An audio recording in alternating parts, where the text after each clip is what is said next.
So hi, I'm Tim. As the guy said, I'm not sure what your name is, but anyway, very sorry. I'm from the Netherlands, actually, and I work at Zeit, which is a cloud hosting company.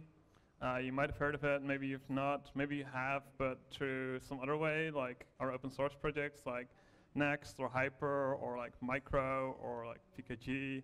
We have a lot of like very high profile open source projects. Also MDX, which you may have heard of. But I'm here today to talk about Nextjs, which is what I work on day to day, basically. And it's a framework for React. But let's take a step back first. So generally, when you start building a website, you want to use some kind of component system because you don't want to have like a button that is like 10 different versions across like all your pages. So you don't want like 5 versions of the same button and like all these different things. So you generally want a component system. And in JavaScript, or like currently there's a really popular library which is called React, which you may have heard of. You probably should have heard of it by now. And React is simple, right? I don't know if you ever saw React, but I'll just walk you through like the very basic component, which is just a function that returns JSX, which is like this custom HTML syntax. But that's pretty much it. Like you write a function and you return JSX and that gets rendered. However, building full applications using React often feels like this. I don't know if you ever tried to build a React app or even like some other front-end framework app, but it feels like you have to implement a lot of things. So it feels like this, where you basically look at a giant whiteboard and you're like, I don't know what to do with this, basically. But in reality, it's gotten easier. There's like many frameworks coming out built on top of React or other libraries. But going to production is still really complex and optimizing for production. So generally, you need a framework for React because React is not just like the thing that you need. You basically need to set up like all these other things, like you need to set up like Webpack and Babel and like all these different like optimizations that you have to do. And furthermore, React is in a really interesting position because it's super low level. It only does rendering. So it handles one thing really well, and that's what its like whole premise is. But it's hard to build production apps using just React. You need something else too. So generally, when you start building some kind of application, you generally start up like with maybe a static website, and that's fast and reliable, right? So you build like your whole app, your static website. And the only downside there is that content changes need a rebuild. But and then as your project grows, pages are added to like grow the different pages that you have inside of your application. However, these may have different requirements, meaning that if you start out with a static website, like a static site generator, for example, you can't really do any changes because you start out with this project that is completely static, like maybe your marketing page. But then someone in your team like comes in and is like, hey, we need to do this like dynamic rendering, for example. And then you have a problem, which is your project is static. What are we going to do? Are we going to like rebuild everything? And this really comes down to something else, which is how do I make my app scale with change throughout my company? So first you start off with this static pages, your marketing pages. But then maybe you want to build like a dashboard or something inside of your app, because your company is growing. And it's similar to like going from like monolith to microservices, sorry. And furthermore, like how do you make your app scale with size? Because like, for example, if you use something like create React app by default, you would create like one bundle, and this one bundle would grow tremendously throughout like your the lifetime of your application. Like every page that you add would be a bigger bundle that is sent to like every page. So say you add in the about page and you have a home page, and you go to the home page, you would also download the JavaScript for the about page, which someone is probably not going to go to immediately, right? And that blocks rendering on the client side, because if you do client-side rendered applications, the bundle size is directly affected it directly affects the rendering of the app. And this also goes for CSS. Like you would have like one giant CSS file, for example.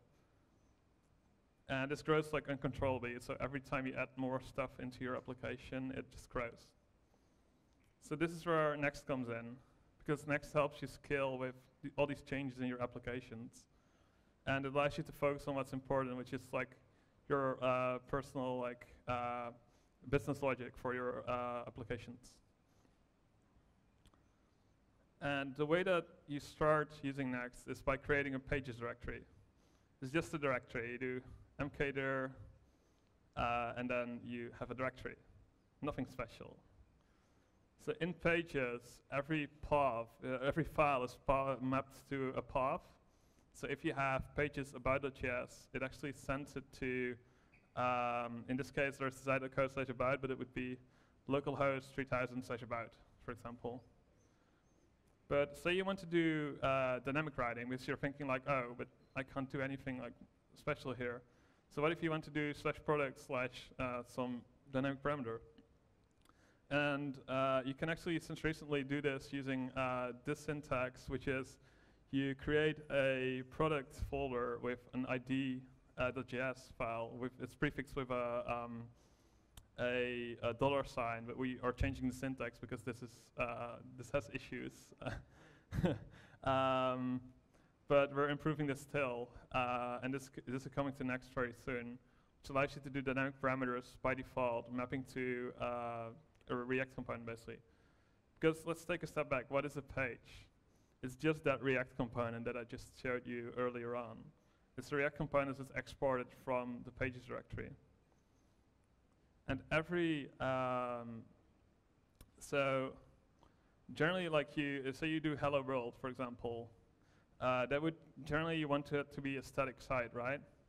But if you want to do more complex things, there's actually this giant matrix that you probably can't read right now because I'm standing in front of it, but it's basically like it's server rendering, static server rendering with free hydration, which means that it like boots up JavaScript on the client side. And then there's client-side rendering with pre-rendering, which means that it's static exported. And then there's full client-side rendering, so that's like your traditional Create React app, for example. But every page in your application can have any of these requirements. And as you can see in the matrix, if you probably can't see it, but it's like down on the bottom line, every single rendering method has different frameworks that are recommended for it. Which means that if you have different requirements, are you really going to write your app in like 5 different frameworks? You probably don't want to, right? And then we get back to this. You see this matrix and you have to choose, and you're not sure what to do, right? Because you start out with maybe a static website, but maybe you want to do pre-rendering or like server rendering later on for this specific page. So Next allows you to do this by providing a very simple constraint, which is if there's no dynamic content here, so in this case there's just a function that exports, it will just export it as static HTML at build time. This means that there won't be like any server rendering involved, like it server renders at build time. And it does this on a per page level, so that means that like about.js can be this pre-rendering thing. So this is great for like marketing pages, like blogs. It's great for SEO because like everything is pre-rendered, so you have like Hello React Europe in this case in the content. But also it requires a rebuild for content changes. That's why the constraint is if you don't have any dynamic content, it will do this. Then there is server rendering, which is Next is sort of known for, but we're like switching to like a more broad spectrum where you can do multiple things per page.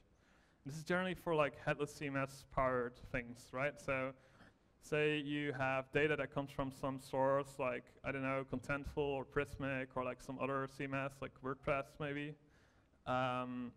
You can actually get data from some location, in this case, the headless CMS package on NPM, which is, funnily enough, I published that and it just returns like one page.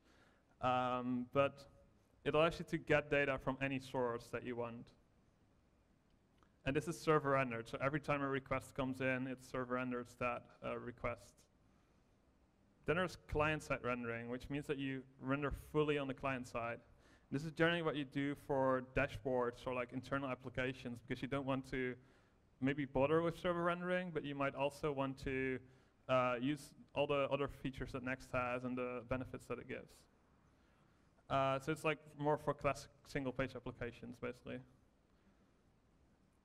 And then even going beyond React, because maybe you don't want to just render to React. Maybe you want to do some more stuff, or like your marketing manager comes in and he's like, oh, we need to do this new thing that I just heard from like a training that I went to or something.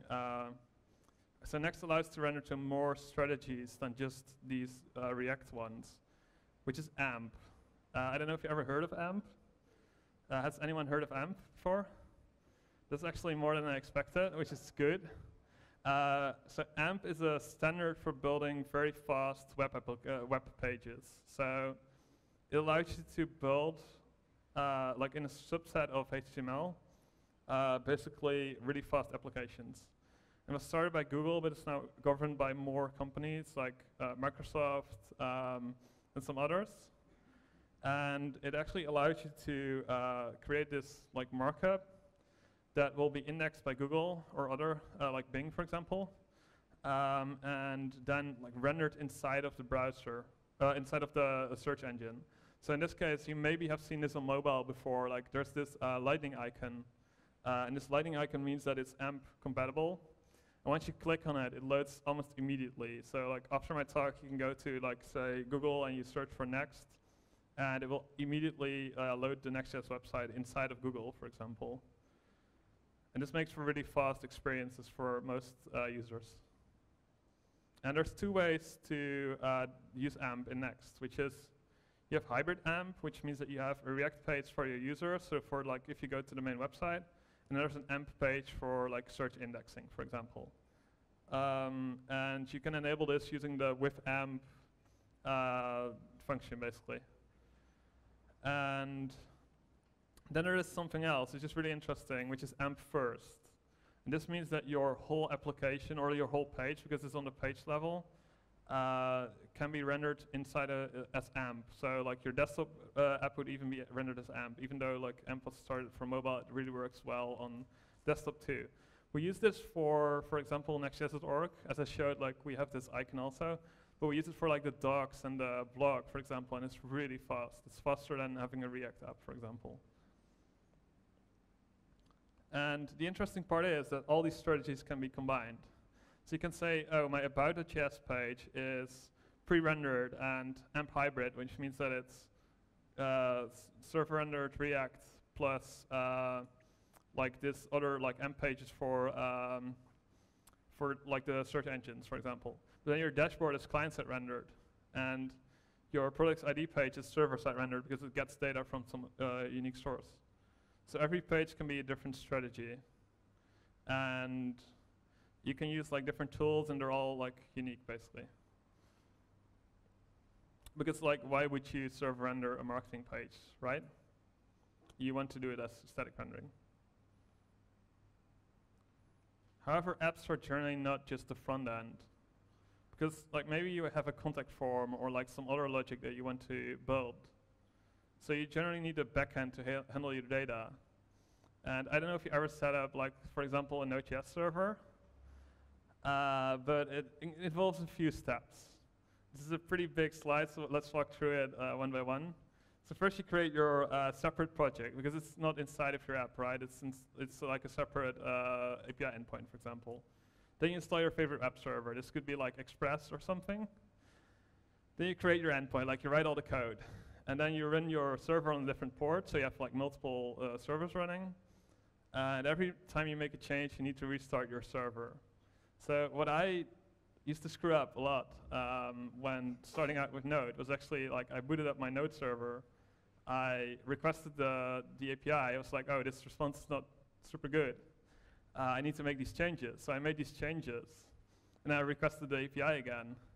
And I was there like for 10 minutes maybe, like trying to request the API because nothing changed. And then I was like, oh wait, I need to restart my server. And this has happened to me many times, and probably you can all relate to this. But you probably need an API server that scales with your project, right? You need something that is like inside of your project that you already have. And running multiple servers is really not going to scale to more than a few endpoints, because if you have more than a few endpoints, you have like servers running on like all these different ports. You have to manage all those ports and then like put a proxy in front of it to make it work, basically. And that makes it really hard to set up like separate functions, for example. So you end up writing this giant server generally using Express, for example.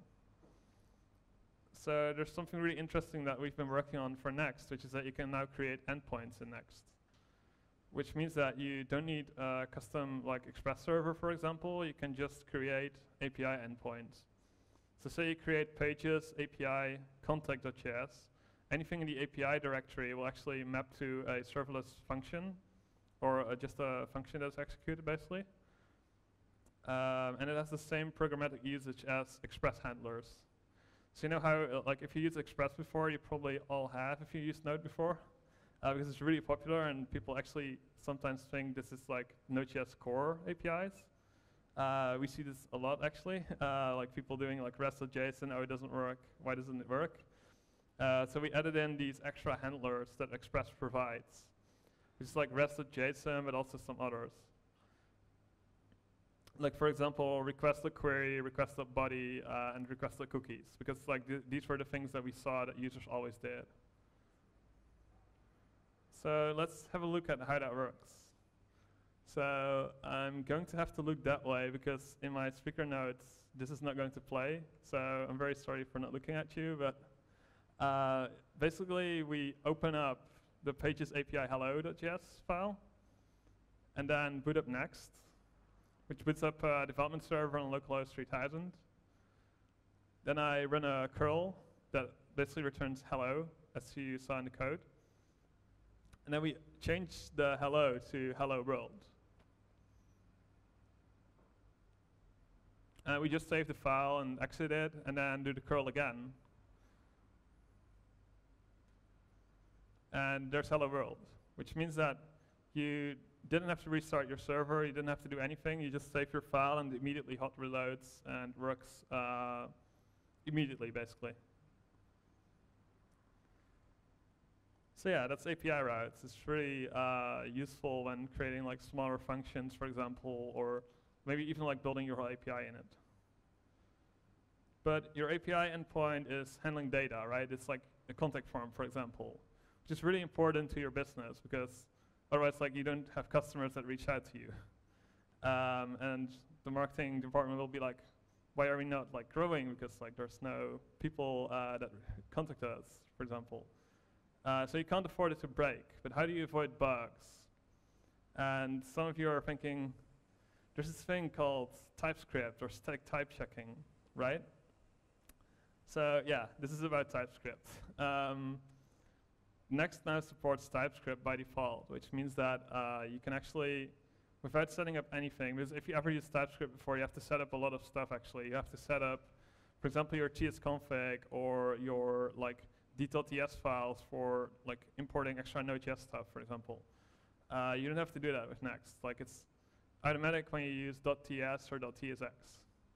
So if you create pages about.tsx or you change about.js to about.tsx, it'll actually automatically set up the whole pipeline needed for running Typescript. So as I said, you don't need to set up tsconfig.json. You don't need to set up like detailed.ts files. In some cases you still do, but like in most cases you don't. And it also does type checking in development and in production builds. So when you make type errors, it will actually fill for you, but in a like in development in an elegant way, which means that it's not going to break anything. Because if you're prototyping, you generally don't want the type errors to slow you down. And on top of that, the Nextjs core is now also written in TypeScript, which means that you get all the automatic code completion, for example, in VS Code. And it has a lot of benefits for us too, because we can export all the types for Next itself for consumption by different tools. So yeah, now you've built your project, and let's fast forward into the future. Your company went really well. They have hundreds of pages now. This is actually the case for Zeit, the company I work for. Zeit.co has grown over 3 years from like 10 pages to 450 pages. This introduces some issues. Like if you ever like worked on larger projects, it brings a lot of issues, especially with build tools. Because every page that you add makes your build slower. And that's because of like compilation, like Webpack and Babel and like all these other tools. They have to do something to your code to like compile it to actually work in the browser. So how can we solve this? Like everything is going to slow down eventually, because we don't think that this is like the solution, like waiting for like 30 minutes maybe for your build. So actually there's some prior art here, and I hope it's running. Oh, it is. So Yarn actually, if you run Yarn multiple times, it does a diff of like what is actually already installed and what is not. And the things that are not are actually then installed. But in case you already had everything installed, actually just is finished in like 0.3 seconds, right? So we wanted to do something like that, but for React apps or for Next.js apps. And that basically means that you want to avoid rebuilding pages that haven't changed at all in between like changes. So that means like you maybe have a header component that is specific to your blog, for example. In that case, you only want to rebuild your blog and not like your dashboard, for example. And we worked really hard on this, and it's a really tough issue to solve, but eventually we figured out something that allows you to basically, or actually like allows Next to know which page is changed, like which components you actually are changing. And that means that Next knows what the pages are made up of, basically. So yeah. And doing that and like not recompiling all those changes reduces your build times from like hours to maybe milliseconds in some cases. So yeah, coming back to next skills with your project. So that means that on the left side, there's a really nice website, which is my personal website, which is really not popular. Probably, I don't have analytics, but I would say like I got less than 1 visitor per month, maybe, like week, month, I don't know. Maybe it's myself going through there. But on the other side, there's Hulu, which you may or may have not heard of, because it's not in Europe yet, but basically Hulu is this like very large video streaming service. And they use Next for everything. So like their whole web application is built in Next. So that means that like everything from like watching like the video player and that kind of thing is all built in Next and React. But on top of that, there's like many other companies. So there's this giant slide which is sort of like covered by me standing here still, but like for example like Twitch or Hulu and Marvel, for example. Marvel, the whole website is on Next. Zillow and Trulia, which are some of the largest housing companies in the US. You can like, if you talk to anyone here that is actually from the US, they probably find their house there. I see Turney like nodding here, like in the front row. But pretty much anyone that you talk to find their house there. It's really interesting. On top of that, there's like Facebook F8, which is like the developer conference that they do. The Eurostar.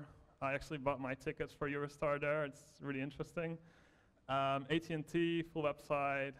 Tencent, which is probably the craziest to me anyway, which is it's the 6th largest website of the internet, which is QQ.com, which you've never heard of. I had never heard of it, but it's the 2nd largest website of China. And it's the 6th largest of the world. It's like bigger than Twitter and like Instagram and stuff. And it's fully built on Next on mobile. So yeah, we did with Hulu a case study, which is available here if you want to check it out. And if you want to check out Next itself, go to nextjs.org/learn. This is a really interactive tutorial that guides you through like everything you want to learn or have to learn to start using Next in your project. Thank you very much.